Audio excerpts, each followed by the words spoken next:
ناظرین آپ جانتے ہیں دو کام ایسے ہیں جو شیطان پر بڑے بھاری ہیں، شیطان کو اس سے بڑی تکلیف ہوتی ہے، ایک اذان اور دوسرا نماز۔ اللہ اکبر اللہ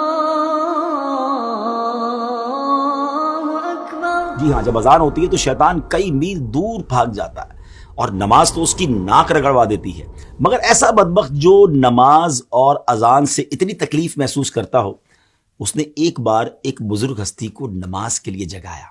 جی ہاں ناظرین، بڑا یونیک واقعہ ہے، اور یہ واقعہ ہے سیدنا امیر معاویہ رضی اللہ تعالیٰ عنہ کا۔ ایک بار آپ آرام کر رہے تھے، فجر کا وقت ہوا تو کسی نے آپ کو جگایا، آپ اٹھے اور آپ نے دیکھا کہ کوئی نظر نہیں آ رہا، تو آپ نے پوچھا کون ہے جس نے مجھے جگایا؟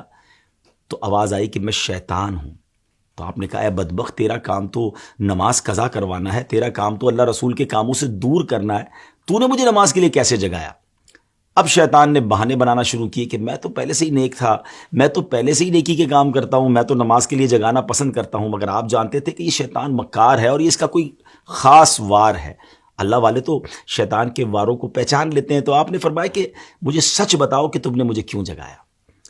تو شیطان کہتا ہے کہ حضور بات یہ ہے کہ اگر آپ نماز کے لیے نہ اٹھتے تو مجھے معلوم ہے کہ آپ کو نماز سے کتنی محبت ہے، نماز قضا ہونے کی وجہ سے آپ خوب گریہ وزاری کرتے، اللہ کی بارگاہ میں خوب روتے، اور اللہ کریم آپ کی وہ گریہ وزاری کو قبول فرما کر آپ کو ایک نماز کا گناہ تو معاف فرماتا، مگر ہزاروں نمازوں کا ثواب بھی عطا فرما دیتا۔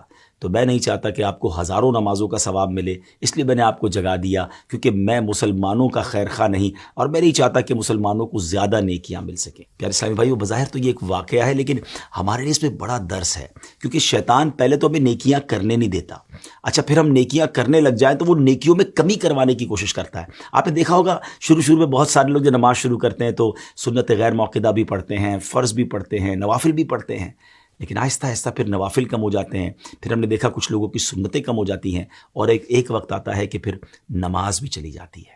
تو شیطان کے واروں کو سمجھیے، اول تو وہ نیکی کرنے نہیں دیتا، نیکی کرے تو اب اس نیکی میں کمی لانے کی کوشش کرتا ہے، وہ بڑا مکار ہے، ہمیں شیطان کے واروں کو سمجھنا ہے۔ اب دیکھیں نا، کچھ ہی دن پہلے کی بات ہے کہ ماہ رمضان میں سارے ہی تقریباً نماز پڑھ رہے تھے، روزے ہو رہے تھے، عبادتیں ہو رہی تھیں، مگر کتنی بڑی تعداد ہے جو اب رمضان کے بعد مسجدوں میں نظر نہیں آ رہی۔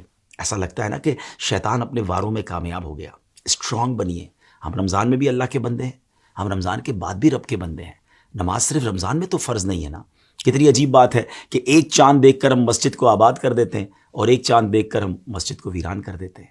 آئیے ایک بار پھر مسجد سے رابطہ جوڑیے، شیطان کے واروں میں نہ آئیے، بلکہ شیطان کو پریکٹیکلی جواب دیجیے کہ ہم شیطان کے نہیں، ہم رحمان کے بندے ہیں۔ اللہ کرے دل میں اتر جائے میری بات۔